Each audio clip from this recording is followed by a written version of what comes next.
இந்த நாளிலே கிறிஸ்துமஸ் தினத்தன்று மத்தேயு சுவிசேஷம் 2ஆம் அதிகாரம் முதல் 11 வசனங்களிலே ஆண்டவர் எப்படி அவருடைய பிறப்பின் நாளிலே அவருடைய நாமத்தை எப்படி மகிமைப்படுத்தினார், எப்படி சாஸ்திரிகள் அவரை பணிந்து கொண்டார்கள் என்கிற செய்தியை நாம் கவனித்து கேட்போமாக. காலையிலே மெய்ப்பர்களுக்கு ஆண்டவர் கொடுத்த செய்தியை கேட்டார்கள், கண்டார்கள், பிரமித்தார்கள், ஆச்சரியப்பட்டார்கள், பிரகடனம் பண்ணினார்கள். அதே போல ஆண்டவராய் இயேசு பிறந்த பொழுது அடுத்த ஒரு கூட்டத்தை சேர்ந்தவர்கள், இயேசு உலகத்தில் வந்தபோது தூதன் அவருடைய பிறப்பின் செய்தியை மரியாளுக்கு சொன்னார், யோசேப்புக்கு சொன்னார், அன்றைக்கு மெய்ப்பொருளுக்கு சொன்னார். அதே போல இங்கே சாஸ்திரிகளுக்கும் அவருடைய பிறப்பின் செய்தியை சொல்லி அவரை இரட்சகராக பணிந்து கொண்டார்கள் என்பதை குறித்து நாம் இங்கே வாசித்து பார்க்கிறோம். ஒவ்வொரு புத்தகத்திலையும் எழுதும்போது அவருடைய பிறப்பின் செய்தியை சொல்லி சிறப்பாக அவர்கள் விளக்கி காண்பித்திருக்கிறார்கள். மத்தேயு சுவிசேஷம் 2ஆம் அதிகாரத்தில் இங்கே வாசித்து பார்க்கும் பொழுது 2:1 முதல் 11 வரைக்கும் வாசித்து பார்க்கும் பொழுது, ஏரோது ராஜாவின் நாட்களிலே யூதேயாவுடைய பெத்லகேமிலே இயேசு பிறந்த பொழுது கிழக்கிலிருந்து சாஸ்திரிகள் எருசலேமுக்கு வந்து, யூதருக்கு ராஜாவாய் பிறந்திருக்கிறவர் எங்கே? கிழக்கிலே அவருடைய நட்சத்திரத்தை கண்டு அவரை பணிந்து கொள்ள வந்தோம் என்று சொன்னார்கள். ஏரோது ராஜா அதை கேட்ட பொழுது அவனும் அவனோடு கூட இருந்த நகரத்தார் அனைவரும் கலங்கினார்கள். ஆண்டவராய் இயேசு உலகத்திலே வரும்போது அவருடைய வருகையை குறித்து ஏசாயா தீர்க்கதரிசி பல 100 ஆண்டுகளுக்கு முன்பதாகவே நமக்கு ஒரு பாலகன் பிறப்பார், நமக்கு ஒரு குமாரன் கொடுக்கப்பட்டார், கர்த்தர் தோளில் இருக்கும் ஒரு ஆலோசனை கர்த்தர், அதிசயமானவர், நித்தியமான பிதா என்று சொல்லி ஏசாயா 9ஆம் அதிகாரம் 6ஆம் வசனத்திலே பல 100 ஆண்டுகளுக்கு முன்பதாக அவருடைய பிறப்பின் செய்தியை சொல்வதை பற்றி வாசித்து பார்க்கிறோம். இன்னும் வேதாகமத்துடைய சிறப்பு என்னவென்றால், இயேசு இரட்சகர் என்பதை ஒவ்வொரு புத்தகத்தின் வழியாகவும் நாம் அறியலாம். ஆதியாகமம் புஸ்தகத்திலே ஸ்திரீயின் வித்தாக, யாத்திராகமம் புஸ்தகத்திலே பஸ்காவின் ஆட்டுக்குட்டியாக, லேவியராகமத்திலே ஒரு பலி மிருகமாக, எண்ணாகமம் புஸ்தகத்திலே அவரை மேலான ஆசாரியராக, இன்னும் உபாகமம் புஸ்தகத்தில் ஒவ்வொரு புத்தகத்தையும் நாம் கவனித்து பார்க்கும் பொழுது இயேசு கிறிஸ்துவனுடைய பிறப்பை அவர் மறைமுகமாக அவர் மீட்பர் என்பதை ஒவ்வொரு புத்தகமும் அங்கே நமக்கு காண்பிக்கிறது. ஏனென்றால் மைய பொருள் யார் என்றால் பரிசுத்த ஆவியானவர். இந்த பரிசுத்த ஆவினால் இந்த புத்தகம் ஏவப்பட்டு எழுதப்பட்டபடினாலே இயேசு இரட்சகர், இயேசு மீட்பர் என்கிற அந்த செய்தியை ஒவ்வொரு புத்தகம் 66 புத்தகத்தையும் நாம் வாசித்து பார்க்கும் பொழுது மறைமுகமாக, சில புத்தகங்களிலே நேர்முகமாக நாம் காணக்கூடும். ஆகவே ஆண்டவராய் இயேசு பிறப்பதற்கு பல 100 ஆண்டுகளுக்கு முன்பதாகவே அவர் பெத்லகேமிலே பிறப்பார் என்பதை பற்றி நாம் வாசிக்கிறோம். மீகா தீர்க்க புஸ்தகம் 5ஆம் அதிகாரம் 2வது சொல்லப்படுகிறது, எப்ராத்தா எனப்பட்ட பெத்லகேமே, நீ யூதேயாவுள்ள ஆயிரங்களுக்குள்ளே சிறிதாயிருந்தாலும் இஸ்ரவேலை ஆளக்கூடிய பிரபு உங்களிடம் புறப்பட்டு வருவார் என்று சொன்னார். பிறப்பின் செய்தியை குறித்து இன்றைக்கு இயேசு கிறிஸ்து பிறக்கிறதுக்கு முன்னாலே அவர் பிறப்பார், எங்கே பிறப்பார் என்பதை குறித்த தெளிவான ஒரு சத்தியத்தை நாம் காணக்கூடும். இன்றைக்கு இப்படிப்பட்ட இயேசு கிறிஸ்துடைய பிறப்பை உலகம் அவர் பிறப்பதற்கு முன்பதாகவே தீர்க்க தேவனுடைய சித்தத்திலே திட்டத்திலே இருந்ததினாலே அவர் அவருடைய சித்தத்தை விளங்க பண்ணார் என்பதை நாம் காணக்கூடும். ஆண்டவருடைய நாமம் மையப்படுவதாக. அவருடைய பிறப்பை குறித்து, அவருடைய வளர்ப்பை குறித்து, அவருடைய ஊழியத்தை குறித்து, மரணத்தை குறித்து, அவருடைய உயிர்த்தெழுதலை குறித்து, மீண்டும் வரப்போவதை குறித்தும் சொல்லப்படுகிறது. இயேசு கிறிஸ்துடைய முதலாம் வருகை பிறப்பை குறித்து அந்த தூதர்களுக்கு சொன்ன அந்த மெய்ப்பர்களுக்கு தூதர்கள் மூலமாக சொல்லப்பட்ட செய்தி இப்பொழுது சாஸ்திரிகளுக்கும் அந்த பிறப்பை குறித்து சொல்லப்பட்ட நட்சத்திரத்தை பற்றி இங்கே சொல்லப்படுகிறது. அவர்கள் ஆராய்ச்சியாளர்கள், விண்வெளி ஆராய்ச்சியாளர்கள், சாஸ்திரிகள். அவர்கள் கிழக்கிலிருந்து வந்தார்கள். கிழக்கிலிருந்து கிழக்கத்திய தேசம் என்று சொல்லி பார்க்கும்போது சொல்கிறார்கள், ஒருவேளை இந்தியாவிலிருந்து கூட போயிருக்கலாம் என்று சொல்கிறார்கள். ஆகவே அவர்கள் விண்வெளி ஆராய்ச்சியாளர்கள் ஆராய்ச்சி செஞ்சு கொண்டிருக்கும் பொழுது ஒரு நட்சத்திரம் சிறப்பாக ராஜாவுடைய பிறப்பை அவர்களுக்கு வெளிப்படுத்தினதாக அங்கே சொல்லப்படுகிறது. ஆகவே அவர்கள் என்ன செய்தார், கிழக்கிலிருந்து சாஸ்திரிகள் எருசலேமுக்கு வந்து அவங்க எப்படி போய் எங்க போறான்னு கேட்டீங்கன்னா ராஜ அரண்மனைக்கு போறாங்க. ஏன் ராஜ அரண்மனைக்கு போறான்னு கேட்டீங்கன்னா இந்த நட்சத்திரம் ராஜாவுடைய பிறப்பை காண்பிக்கிறதுனால அவர்கள் ராஜா எங்கே பிறப்பார் என்றால் ராஜாவுடைய அரண்மனை தானே பிறப்பார் என்று சொல்லி அங்கே எருசலேம் என்ற அரண்மனைக்கு புறப்பட்டு போகிறார்கள். அங்கே புறப்பட்டு போகும்போது அங்கே 2வது வாசித்து பார்க்கிறோம், யூதருக்கு ராஜாவாய் பிறந்திருக்கிறவர் எங்கே? கிழக்கிலே அவருடைய நட்சத்திரத்தை கண்டு அவரை நேசித்து கொள்ள வந்தோம், பணிந்து கொள்ள வந்தோம். எங்கே போய் சொல்கிறார்கள்? ராஜ அரண்மனை. அன்னைக்கு ஏரோது ராஜாவுடைய அரண்மனையிலே ஏனென்றால் இவர் ஒரு ராஜா, எங்கே பிறப்பார், ராஜா அரண்மனையிலே பிறப்பார் என்கிற எண்ணத்தோடு அங்கே போன போது அந்த ராஜாவிடத்திலே போய் பகிர்ந்து கொண்டார்கள். உடனே இந்த செய்தியை கேட்ட பொழுது இயேசு கிறிஸ்துவனுடைய பிறப்பின் செய்தியை அன்றைக்கு இருந்த உலகம், அன்றைக்கு இருந்த அரசாங்கம், அன்றைக்கு இருந்த ராஜாக்கள் கேள்விப்பட்ட பொழுது என்ன சொன்னார்கள் என்று கேட்டால், 3ஆம் வசனம் வாசித்து பார்க்கிற எல்லாரும் சொல்லுவோமா? ஏரோது ராஜா அதை கேட்ட பொழுது அவனும் அவனோட கூட இருந்த எருசலேம் நகரத்தார் அனைவரும் என்ன செய்தாங்க? கலங்கினார்கள். ஒரு கூட்டமான மக்களுக்கு கலக்கம் இயேசுடைய பிறப்பு. இதே செய்தியை தேவதூதர்கள் மேய்ப்பர்கள் சொன்ன பொழுது ஆனந்த சந்தோஷம் அடைந்தார்கள், மிகுந்த சந்தோஷம் அடைந்தார்கள். இன்றைய கர்த்தராகிய கிறிஸ்து ரட்சகர்களுக்கு தாவீது ஊரில் பிறப்பார் என்று சொன்ன போது மிகுந்த சந்தோஷம் அடைந்தார். இயேசு பிறக்கிறாரா, இயேசு வந்திருக்கிறாரா, அவர் ரட்சகர், அவரை பற்றி சொன்ன உடனே அவங்கெல்லாம் பெரிய சந்தோஷப்பட்டாங்க. ஆனா இங்கே சந்தோஷம் கிடையாது. யாருக்கு சந்தோஷம் இல்லை? ராஜாவுக்கே சந்தோஷம் கிடையாது. ஏன்னா இவர் ராஜா வந்துட்டாருன்னா நமக்கே ஆபத்து. ஆகவே தான் வேதம் சொல்கிறது, அங்கே எருசலேமில் உள்ளதான அந்த ராஜா அதை கேட்ட போது அவனும் அவனோடு கூட இருந்த நகரத்தார் அனைவரும் என்ன செய்தார்களாம்?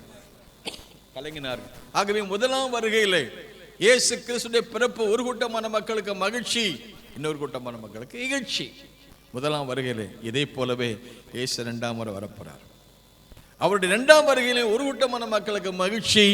யாருக்கு மகிழ்ச்சி? அவரை ஏற்றுக்கொண்டவர்களுக்கு. ஏற்றுக்கொள்ளாதவர்களுக்கு இகழ்ச்சி. குமாரன் கோபம் கொள்ளாமலும் நீங்கள் வழியிலே அழியாமல் இருக்கும்படி அவர் என்ன செய்யுங்க? முத்தம் செய்யுங்க. கொஞ்ச காலத்தில் ஒரு கோபம் என்ன செய்யுமா?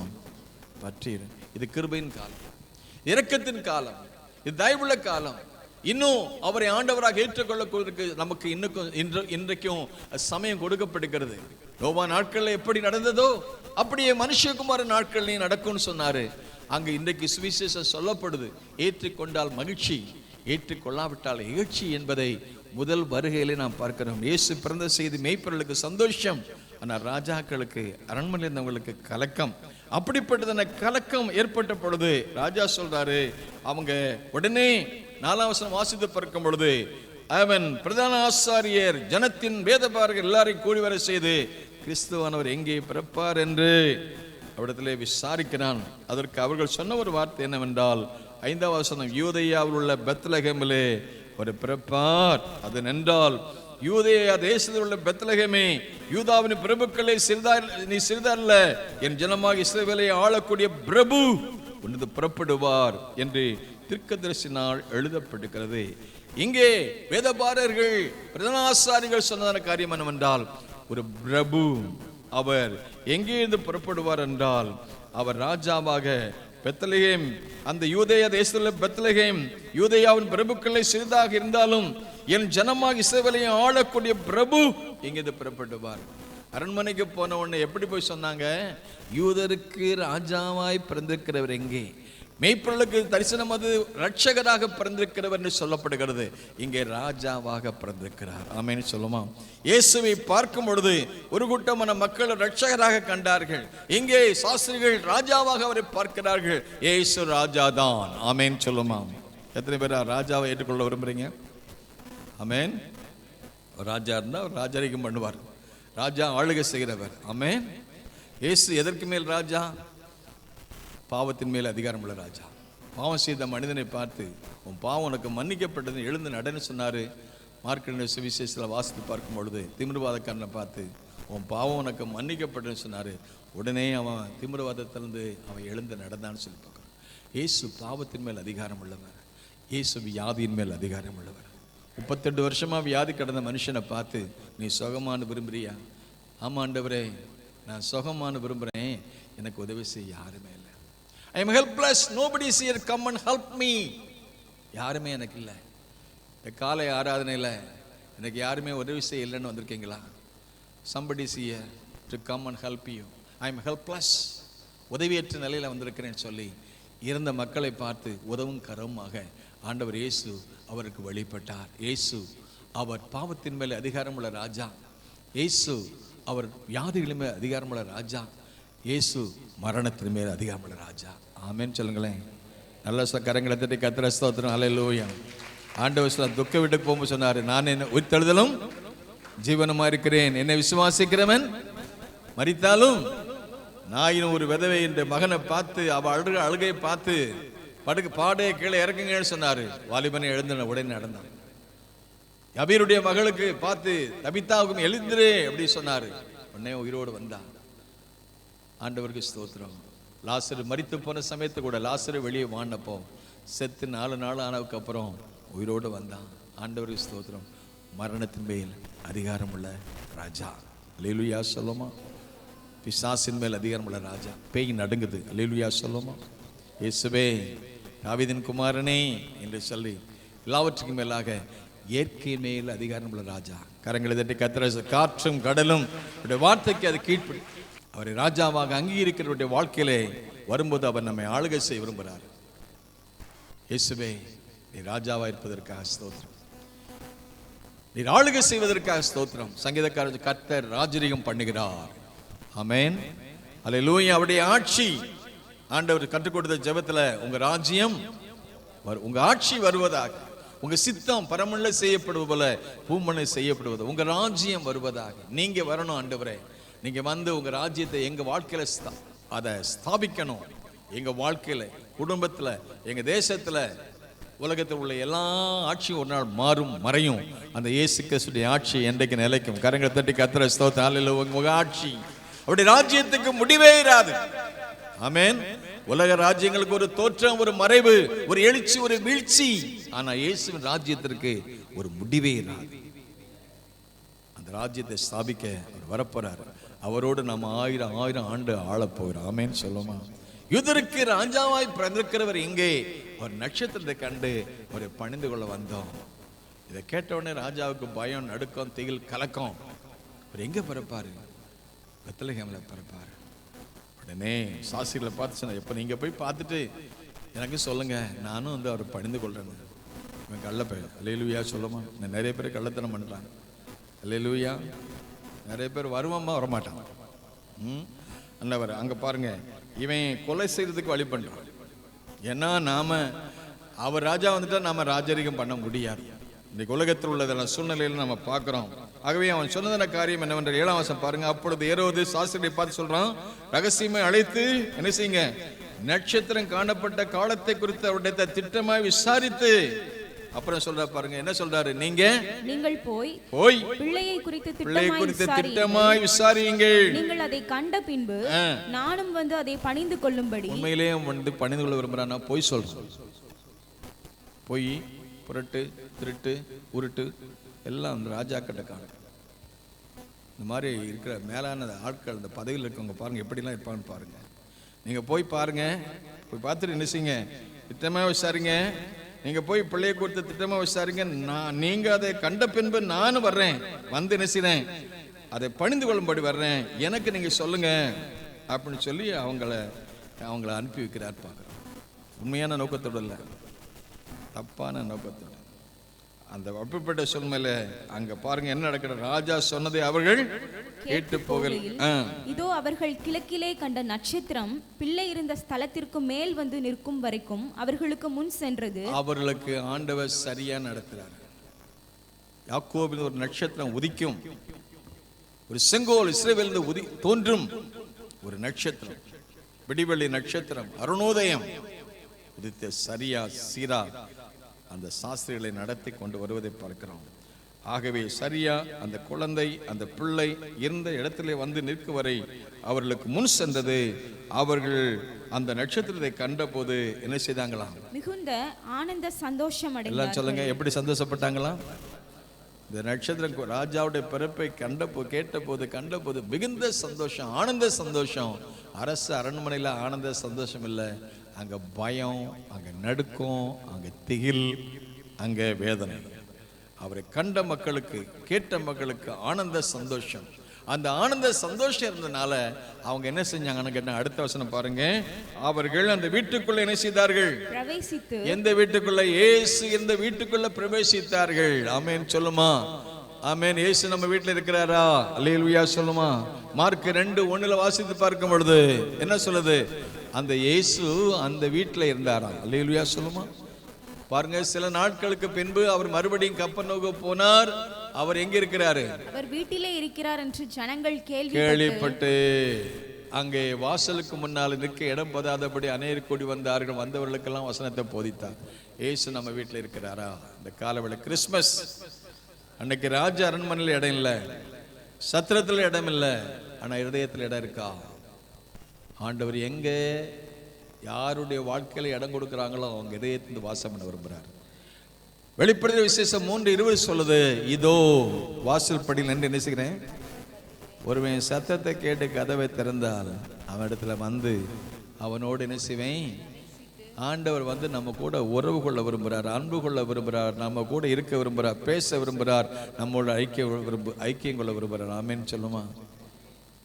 அதான் சகை வீட்டுக்கு எப்பா இன்னைக்கு வா உன் வீட்டுக்கு வரணுன்னே ஓடி போய் அவரை வரவேற்று, ஆண்டவரே நீங்கள் பரிசுத்தமுள்ள தெய்வம், நான் பாவியான மனுஷன், நான் அநியாயமாக எதையாவது வாங்கியிருந்தா திரும்ப கொடுத்துட்றேன், என் வீட்டுக்கு வர்றதுக்கு நீங்கள் தகுதி கிடையாது அப்படின்னு சொல்லி அவன் செய்த தவறுகள் உணர்ந்த போது பாவரிக்கை செஞ்ச போது ஆண்டவர் சொன்ன, இன்னைக்கு இந்த வீட்டுக்கு ஆமென், இயேசுவை யார் ஏற்றுக்கொள்கிறாங்களோ அவங்க வீட்டுக்கு வருவார், வந்து அவங்களை ரட்சிப்பார், ரட்சித்து அவர்களை என்ன செய்யறாருன்னா ஆபிரகாமுடைய குமாரனா பிள்ளைகளை மாத்துறாரு.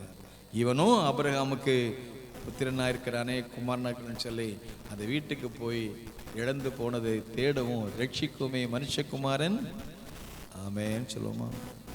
யார் அவங்க இந்த இயேசு என் வாழ்க்கையில் வரணும்னு சொல்லி விசுவாசித்து ஏற்றுக்கொண்டு தங்கள் குறைவுகளை அறிக்கை செய்யும்போது வீட்டுக்கு வர்றாரு, நம்முடைய இருதயமாகி வீட்டுக்கு வர்றாரு, நம்ம தங்குற வீட்டுக்கு வர்றாரு, ஆலயமாகி வீட்டில் இருப்பாரு, அவர் நம்ம சந்திப்பார், நம்மை ஆஸ்வதிப்பார்.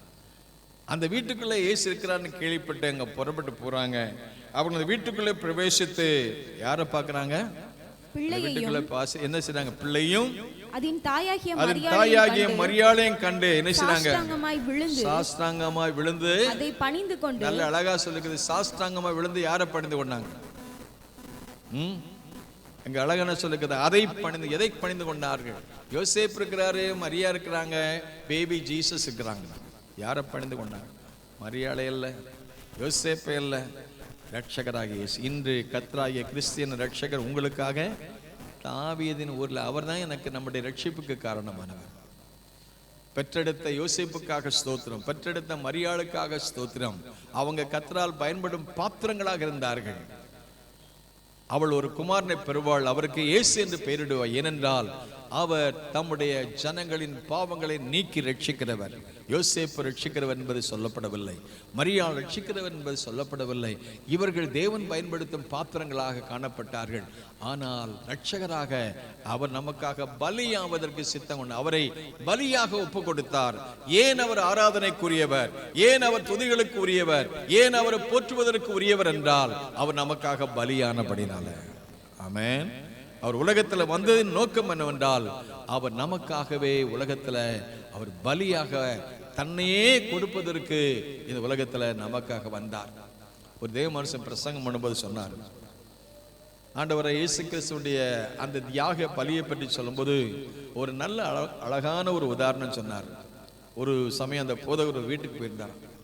அந்த வீட்டார் வந்து ரொம்ப வறுமையில் இருந்தாங்களாம், அப்பா அம்மா ரொம்ப வறுமையில் இருந்தாங்களாம், அவங்களுக்கு பிள்ளைகள் இருந்தாங்களாம். அந்த பிள்ளைகளுக்கு சாப்பாடு கொடுப்பதற்கு கூட வறுமை. அவங்களுக்கு சாப்பாடு கொடுக்கறதுக்கு பணம் கிடையாது, துணி வாங்கி கொடுப்பதற்கு பணம் கிடையாது. அவ்வளோ கஷ்டத்தில் அந்த பிள்ளைகளை வளர்க்குறாங்க. அப்படி வளர்க்கும் போது இந்த போதகர் போய் கேட்டாரா, நீங்கள் ரொம்ப கஷ்டப்படுறீங்க, உங்களை பிள்ளைகளுக்கு சாப்பாடு கூட கொடுக்க முடியாமல் இருக்கீங்க, வஸ்திரம் கூட துணி கூட வாங்கி கொடுக்க முடியாமல் இருக்கீங்க, இந்த பிள்ளைய நாங்கள் கொண்டு போய் வளர்க்குறோம், நாங்கள் வளர்த்து ஆளாக்கி உங்கள்கிட்ட கொண்டு வரோம். இல்லை வேண்டாம், நாங்கள் தரமாட்டோம் அப்படின்னு. இப்போ அவர் என்ன சொல்ல வந்தேன்னா, வளர்க்கறதுக்கு பிள்ளையை கேட்டால் கூட கொடுக்க மாட்டேன்றீங்களே, பிதாவாகிய தேவன் அவருடைய குமாரனை பலியாக நமக்கு ஒப்பு கொடுத்தாரு. ஆமென் சொல்லுமா? அல்லேலூயா. நமக்காக மரிப்பதற்கு பதிலாக நாம் சாக வேண்டிய இடத்துல அவரை சாவதற்கு ஒப்பு கொடுத்தாரு. நம்முடைய மீறலை வித்தாம் அவர் காயப்பட்டார், நம்முடைய அக்கிரமம் எடுத்து நமக்கு நொறுக்கப்பட்டார், நமக்கு சமாதானத்தை உண்டு பண்ணும் ஆக்கினை அவர் மேல் வந்தது. அவருடைய தழும்புகளால் நாம் என்ன செய்யணும்? அவர் நமக்காக பலியாகும்படி வந்தாரே. ஆகவே அவர் ரட்சகராக அவரை பணிந்து கொள்ளும்படி அந்த வீட்டுக்குள்ள போறாங்க. அந்த வீட்டுக்குள்ள போய் என்ன செய்யணும்? யோசேப்பை பார்க்குறாங்க, மரியாதை பார்க்குறாங்க. அது சாஷ்டாங்கமாய் விழுந்து அங்க ஆராதனை பாருங்க, ஆராதனை முறை. நாம எல்லாம் உட்கார்ந்து ஆராதிக்கிறோம், நல்லதுதான், அல்லேலூயா சொல்லுமா, ஆமென். ஆனா ஆராதனை, the real service is sacrifice. அப்படி இருக்க சகோதரரே, உங்க சரீரங்களை பரிசுத்தமும் தேவனுக்கு பிரியமான உயிருள்ள பலியாக ஒப்பு கொடுக்க வேண்டும் என்று ஆராதனை முறைகளை நீங்க பார்க்கும்போது சாஷ்டாங்கமாய் விழுந்து ஆராதனை செய்வது. ஆமென், அல்லேலூயா, ஆமென் சொல்லுங்களேன். நாற்காலி இல்லைன்னா என்ன சண்டை வர தெரியுமா? எனக்கு ஏன் கை வச்ச சேலை போட்டேன், கை வச்ச சேரு, எனக்கு ஏன் கை இல்லாத சேருன்னு சொல்லிட்டு. ஆராதனை எப்படின்னா சாஷ்டாங்கமாய் விழுந்து ஆராதிக்கிறது. அல்லேலூயா சொல்லுமா, ஆமென். சேர் தந்ததுக்காக ஸ்தோத்திரம். சேர் இல்லாட்டிலும் சண்டை பண்றாங்க. அல்லேலூயா. மற்ற நாள் சண்டை போட்டா பரவாயில்ல, கிறிஸ்துமஸ் அன்னைக்கா சண்டை போடாம மேன். ஆராதனை சாஷ்டாங்கமாய் விழுந்து ஆராதனை. Wise men, rich people, well educated people, scientists, அவங்க ஆராதனை எப்படி செய்றாங்க? சர்வ சாஷ்டாங்கம்னா சர்வ அங்கமும் அப்படியே கீழே விழுந்து கிடக்கிறது, பணிந்து கொள்வது. அதான் ரியல் வர்ஷிப். ஆராதனை சாஸ்திரிகள் சாஷ்டாங்கமாய் விழுந்து அதை பணிந்து கொண்டாங்க. ஆராதனையில ஒரு பகுதி சாஷ்டாங்கமா விழுந்து அழுது புலம்பி மண்டாடி ஜெபிக்கிறது. ஆராதனையில பலவிதமான உட்கார்ந்து ஆராதிக்கிறோம், கை வைத்து ஆராதிக்கிறோம், கண்ணீர் விட்டு காதறி அழுது முழங்கால் போட்டு ஜெபம் பண்ணி ஆராதிக்கிறோம். எல்லாவற்றுக்கும் மேலாக சாஷ்டாங்கமா விழுந்து ஆராதிக்க, அதுதான் ஆனர். ஆண்டவரை கனம் பண்றது. அவர் கனத்துக்குரியவர், மகிமைக்குரியவர், துதிகளுக்கு பாத்திரர். அவருக்கு எல்லா கன மகிமை உண்டாவதாக. ஆமென் சொல்லுமா, ஆமென், அல்லேலூயா. உங்க வீட்டுக்கு ஒரு ஆள் வராரு, பெரிய ஆளு, உட்கார்ந்து இருப்பீங்களா? அப்புறம் எப்படி கனம் பண்ண தெரியுமா? ஆதியாகமம் 18ஆம் அதிகாரத்தில் பார்த்தீங்கன்னா வீட்டுக்கு 3 பேர் போறாங்க. யார் போறாங்க? கர்த்தருடைய தூதன் போறாங்க. போன உடனே ஆபிரகாம் பார்த்தாரு, என்ன செஞ்சாரு? பார்த்துருக்கீங்களா, வாசிச்சிருக்கீங்களா? எதிர்கொண்டு ஓடி அவரை வரவேற்று உட்காரும்படி செய்து, கொஞ்சம் தண்ணி கொண்டு வரட்டுமா, சாப்பாடு கொண்டு வரட்டுமா, ஓடி போய் செய்து அந்த பணிவிட மறிக்கிறது. Christian hospitality, honouring God's people, honouring God's servant, angel. அப்படி ஆனர் பண்ணனால தான் அவங்களை ஆசீர்வதிச்சார். ஆண்டவர் சொன்னார், என்னை கனம் பண்ணுகிறவர்களே, சொல்லுங்களேன், என்னை கனம் பண்ணுகிறவர்களே. ஆமென். நான் தேவன் என்றால் என் கனம் எங்கே? நான் பிதாவான என் கனம் எங்கேன்னு கேட்கிறேன். சாஷ்டாங்கமா விழுந்து அவரை பணிந்து விட்டு, சரி ஆராதனை கீழே விழுந்து சும்மா ஜெபம் மட்டும் போனாங்களா? அடுத்த ஆராதனை அடுத்த பகுதி வருது. என்ன செய்தான் பாருங்க. வீட்டுக்குள்ள பிரவேசித்து பிள்ளையும், வசனம் வாசிங்க, பைபிள் எடுக்காத பரவாயில்ல, இந்த ஸ்கிரீன்ல போட்டிருக்கோம், அப்பமா வாசிங்க. கண்ணாடி தான் நாங்க போட்டிருக்கோம், பெரிய எழுத்தா போட்டிருக்கோம், அதையாவது வாசிங்க. அல்லேலூயா. அடா பாவமே, அல்லேலூயா சொல்லுங்களேன். தெரியுதா? ஆமென், அல்லேலூயா. எதுக்கு ஸ்கிரீன்ல போடுறோம்? இந்த கண்ணு தெரியாட்டிலும் எங்களை மாதிரி வயசான ஆட்களுக்கெல்லாம் பெரிய ஆட்கள நல்லா பார்த்து வாசிக்கிறதுக்கு. அல்லேலூயா சொல்லுமா. நீங்களும் தேவனோடு இசைந்திருங்கள். நீங்கள் கர்த்தரோடு இருந்தால் அவர் உங்களோடு இருப்பார், அவரை விட்டுட்டா உங்களை விட்டுடுவார். தேவனோடு இருங்கள், தேவ சபையோடு இருங்கள், தேவ மனுஷனோடு இருங்கள், தேவனுடைய வசனத்தோடு இணைந்திருங்கள். அல்லேலூயா சொல்லுமா. வசனம் வாசிக்கும் போது வாசிக்கலாமா? சொல்லுங்க. அவர்கள் அந்த வீட்டுக்குள் பிரவேசித்து பிள்ளையும் தாயாகிய மரியாளையும் கண்டு சாஷ்டாங்கமாய் விழுந்து வர்ஷிப். அப்புறம் என்ன செய்றாங்க? அதை பணிந்து கொண்டு தங்கள் பொக்கிஷங்களை திறந்து. ஆமென். இன்னைக்கு எத்தனை பேர் ஹாப்பி கிறிஸ்மஸ்க்கு பொக்கிஷங்களை கொண்டு வந்திருக்கீங்க? பாஸ்டர், நானே பொக்கிஷமா தான் வந்து நிற்கேன். They opened the treasures. பொக்கிஷங்களை திறந்தாங்க. ஆமென், ஆமென். வர மாட்டாங்க. பொக்கிஷத்துல பர்ஸையா திறங்களேன், பர்ஸையும் திறக்கணும், வாயவா திறங்களேன். அல்லேலூயா சொல்லுமா.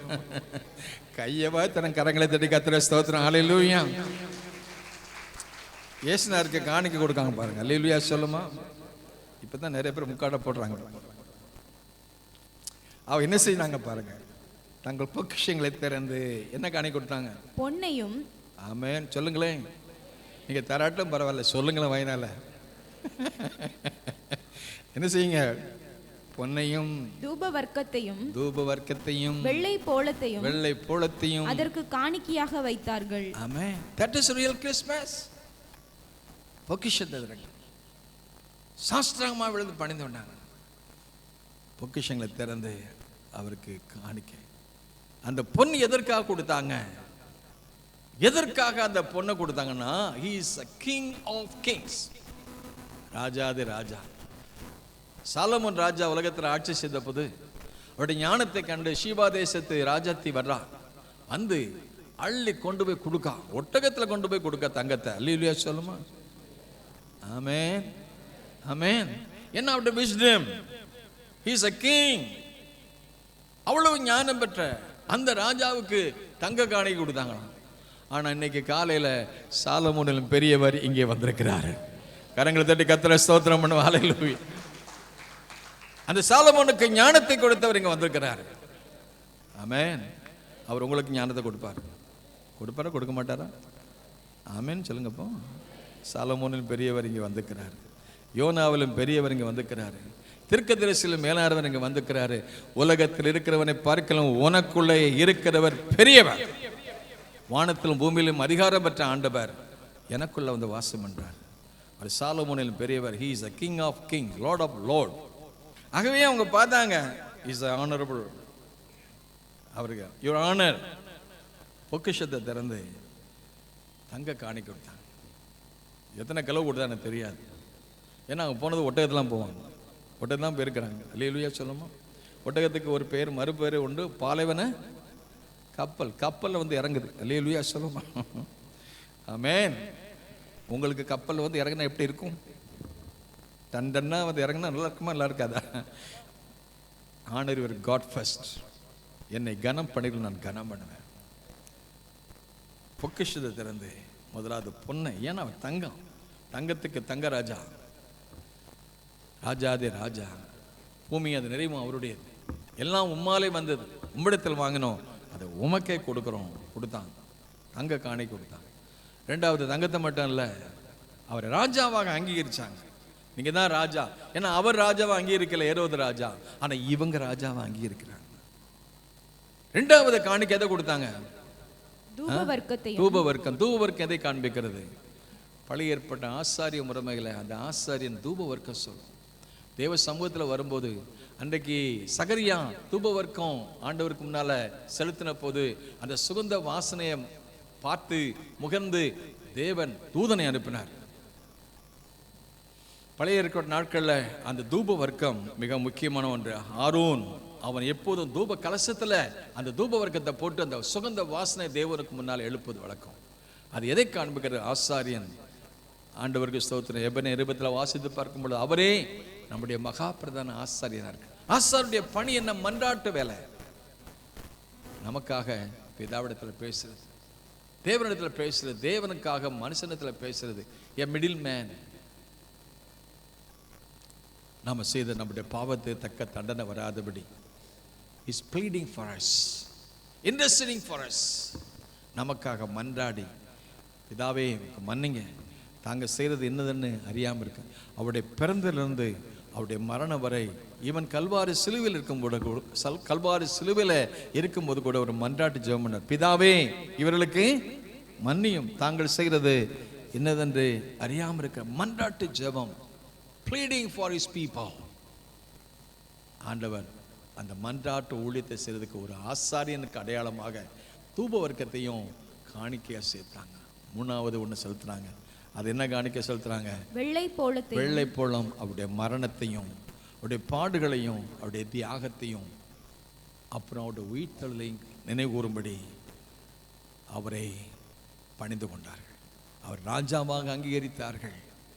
அவரை பிரதான ஆசாரியனாக அங்கீகரித்தார்கள். அவர் மரணத்தினின்று உயிரோடு கூட எழும்பி வருவார். பாடுகளுக்கு ஊடாக செல்வார், வேதனைகளுக்கு ஊடாக செல்வார், வியாகுலத்துக்கு ஊடாக செல்வார்.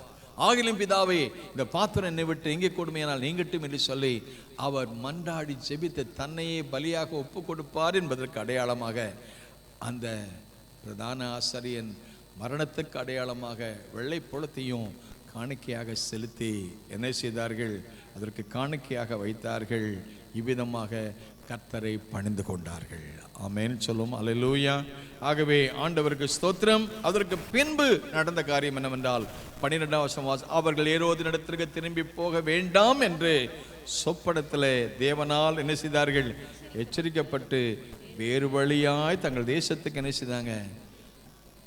சரியான பாதையிலே அந்த தேவனுடைய ஆவியானவர் அவளை நடத்தி கொண்டு போனார். சொப்பனத்தில் தரிசனமானார். மேய்ப்பர்களுக்கு பிரத்யட்சமான தரிசனம். ஆண்டவர் பல விதங்களிலே கர்த்தர் நம்மோடு கூட பேச முடியும். பிரசங்கத்தின் மூலமாக பேசுவார், சொப்பனத்தின் மூலமாக பேசுவார், தூதர்கள் மூலமாக பேசுவார், வசனங்கள் மூலமாக பேசுவார். ஆண்டவருடைய சித்தத்தை நிறைவேற்றுவதற்கு he will guide us and lead us and he will take care of us. சரியான பாதையில் என்ன சொன்னார்? நான் உனக்கு போதித்து நீ நடக்க வேண்டிய வழியை உனக்கு காட்டுவேன், உன் மேலே என் கண்ணை வைத்து உனக்கு என்ன கொடுப்பேன்? ஆலோசனை கொடுப்பேன் என்று சொல்லி சரியான பாதையில், தவறான பாதையில் போகாதபடி சரியான பாதை, சீரான பாதை. மனிதனுக்கு செம்மையாய் தோன்றுகிற வழி உண்டு, அதன் முடிவோ மரண வழிகள். ஆனால் ஜீவ வழியில் போவதற்கு தேவன் அவர்களை சரியாக நடத்தினார். அவ்விதமாய் போனார்கள். அவர்கள் போன பின்பு கர்த்தருடைய தூதன் சொப்பனத்தில் யோசேப்புக்கு காணப்பட்டு, ஏரோது பிள்ளையை கொலை செய்ய தேடுவான், ஆதலால் நீ எழுந்து பிள்ளையும் தன் தாயையும் கூட்டிக் கொண்டு எகிப்துக்கு ஓடி போய் நான் உனக்கு சொல்லும் வரை என்ன செய்? எகிப்திலே போய் தங்கியிரு என்று கட்டளையிட்டார். ஆகவே அவர்கள் எகிப்துக்கு போய் என்ன செய்தார்கள்? எழுந்து இரவிலே பிள்ளையை தாயையும் கூட்டிக் கொண்டு புறப்பட்டு போனார்கள். 15ஆம் வசனம் வாசித்து பார்க்கிறோம். எல்லாரும் வாசிப்போம். ஏரோதின் மரண பரியந்தம் அங்கே இருந்தான். எகிப்திலிருந்து என்னுடைய குமாரனை வரவழைத்தேன் என்று சொல்லி தீர்க்கதரிசி மூலமாய் கர்த்தரால் உரைக்கப்பட்டு நிறைவேறும்படி இப்படி நடந்தது. ஆகவே கர்த்தரால் சொல்லப்பட்ட காரியங்கள்லாம் நடைபெறும்படி எல்லாம் நன்றாய் நடந்தது. இந்த காலை வேளையும் கூட அந்த சாஸ்திரிகளுக்கு நடத்தின அந்த வழி நடத்துதலை அந்த நட்சத்திரம் நடத்தி வந்தது போல தேவன் இந்த நாளிலே நம்மை நடத்துவாராக, சரியாய் நடத்துவாராக. இரட்சகரை கண்டுகொள்ள கர்த்தர் கிருபை செய்வாராக. அவரை பணிந்து கொள்ள கர்த்தர் உதவி செய்வாராக. சாஸ்திராங்கமாய் பணிந்து கொண்டது போல நாமும் பணிந்து கொள்வோம். நம்மையே அர்ப்பணம் செய்வோம். பொன்னை மட்டுமல்ல, வெள்ளை பூளத்தை மட்டுமல்ல, தூப வர்க்கத்தை மட்டுமல்ல, எல்லாவற்றுக்கும் மேலாக நம்மையே சாஸ்திராங்கமாய் அவருக்கு ஒப்பு கொடுத்து அவருடைய சித்தத்துக்கு அர்ப்பணம் செய்வோம். கர்த்தர் நம்மையும் பயன்படுத்துவார். எல்லாரும் எழுந்திருக்கலாமா? Oh, come, let us adore Him. Oh, come, let us adore Him.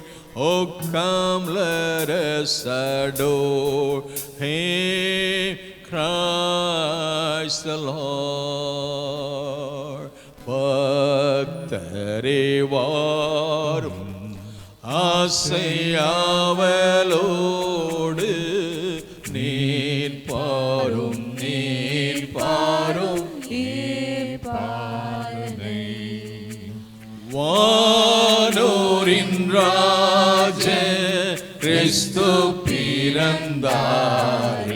சாஷ்டாங்கம் செய்ய வாரும், சாஷ்டாங்கம் செய்ய வாரும், சாஷ்டாங்கம் செய்ய வாரும். இயேசுவை தேவாதி தேவா, ஜோதியில் ஜோதி, மானிட தன்மை நீ வேறுத்தரி.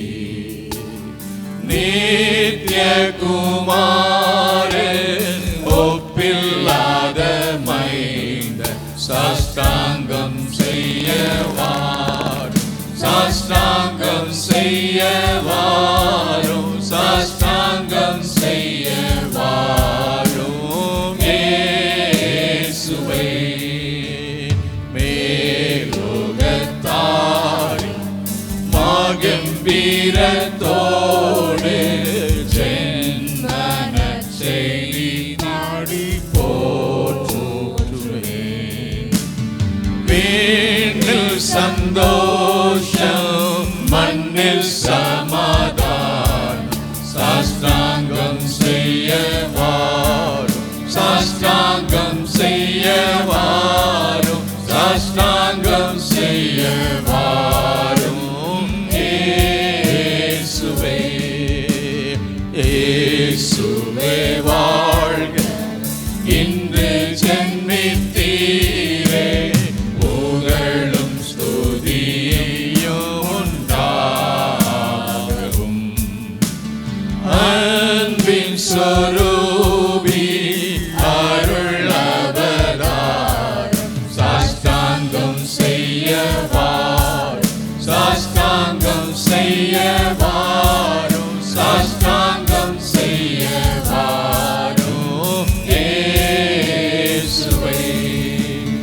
சாஷ்டாங்கம் செய்ய வாரும், சாஷ்டாங்கம் செய்ய வாரும், சாஷ்டாங்கம் செய்ய வாரும் இயேசுவே. Oh come let us adore you, oh come let us adore you, oh come let us adore him, Christ the Lord. Oh come let us adore him, oh come let us adore him, oh come let us adore him, Christ the Lord. Amen, hallelujah. Oh come let us adore him, oh come let us adore him, oh come let us adore him, Christ the Lord. God of God, light of light, lo, he opposed not the virgin throne. Very God, he God and the Creator. Oh come let us adore him, oh come let us adore him, oh come let us adore him, Christ the Lord. Father, we come to your presence. You are a Father in heaven. We come to your presence. We worship you and glorify your name. Your name is above all names. பிதாவே, உம்முடைய நாமம் எல்லா நாமங்களுக்கும் மேலான உயர்ந்த நாமம், உன்னதமான நாமம். இந்த நாமத்திலே உம்முடைய சமூகத்திலே வருவதற்கு கிருபை செய்ததற்காக ஸ்தோத்திரம். கண்கள் யாவும் காணும், கால்கள் யாவும் முடங்கும், இயேசு ஆண்டவர் என்று அறிந்து கொள்ளக்கூடிய நாள் வரும். தகப்பனே, அந்த இயேசுவின் நாமத்தில் இந்த நாளிலே நாங்கள் கூடி வர கிருபை செய்ததற்காக ஸ்தோத்திரம். உலகத்தில் வந்த நாளை நாங்கள் நினைவு கூறுகிறோம், என்னுடைய வாழ்விலே வந்த நாளை நினைவு கூறுகிறோம். ஒரு மக்களை ஆசீர்வதித்தல் நாங்கள் செபிக்கிறோம். அந்த உண்மையான கிறிஸ்துமஸ், அந்த சாஸ்திரிகள் தங்களை பணிந்து கொண்டார்கள், சாஸ்திராங்கமாய் பணிந்து கொண்டது போல நாங்களும் பணிந்து கொள்ள, எங்களை உமக்கென்று அர்ப்பணம் செய்ய, உம்முடைய நாமத்தை பிரபலப்படுத்த, உம்முடைய நாமத்தை இன்னும் அதிகமாய் அறிந்து கொள்ள, உம்மை அறிகிற அறிவிலே வளர பெருக, அநேகருக்கு சொல்லி அநேகர் இந்த அன்பண்டை கொண்டு வருவதற்கு எங்களை பயன்படுத்தும். அன்றைக்கு சாஸ்திரிகள் ஆண்டவரே பொன்னை திறந்து கொடுத்தார்கள், வெள்ளை போலத்தை தூப வர்க்கத்தை காணிக்க கொடுத்தார்கள். எங்களையே உமக்கென்று கொடுக்கவும், உம்முடைய நாமத்தை உயர்த்தும் கிருபை செய்யும். உமக்கே கன மகிமை எடுக்கிறோம். இந்த கிறிஸ்துமஸ் அர்த்தமுள்ள கிறிஸ்துமஸ் ஆக, மகிமை உள்ள கிறிஸ்துமஸ் ஆக, பொருள் நிறைந்த கிறிஸ்துமஸ் ஆக உதவி செய்யுங்க. ஏசு நாம் ஜெபிக்கிறோம் பிதாவே. நாத்துமாவே கர்த்தரை ஸ்தோத்திரி, நாத்துமாவே கர்த்தரை ஸ்தோத்திரி, அவர் சிஸ்தனம் வருவாதே. நம்முடைய கர்த்தராகிய இயேசு கிறிஸ்துவின் கிருபை, பிதாவாகிய தேவனுடைய அன்பு, பரிசுத்த ஆவியானவருடைய ஐக்கிய சந்தோஷ சமாதானம் நாம் அனைவருக்கும் இருப்பதாக. ஆமென், ஆமென்.